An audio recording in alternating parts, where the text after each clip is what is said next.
मी आमच्या सासूबाईला म्हणलं आज मटकीची भाजी करते, तर त्या म्हणल्या करायची असेल तर कर कर, पण त्या मिक्सरातून ढरढर वाटण काढू नको. मला सगळ्या भाज्या खायला सारख्याच लागायला, आता काय समजणं भाजीची चव कोणती, भाजी कोणती, काय बनवलं, सगळ्या भाज्या सारख्याच लागायला. आता मग मी म्हणलं कशी करायची मग, तर त्या म्हणल्या थांब मी दाखवते.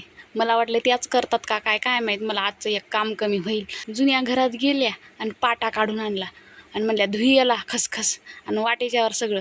म्हणलं याच्यावर वाटायचं म्हणल्यावर मला 1 घंटा उशीर होईल की भाजीला, तुमचं पोरगं म्या नावानं आरडेल की. तर म्हणल्या ते नाही आरडत, मी त्याला 2 कुरड्या भाजून देते त्यावर, तर थांबते ते पाणी पिऊन.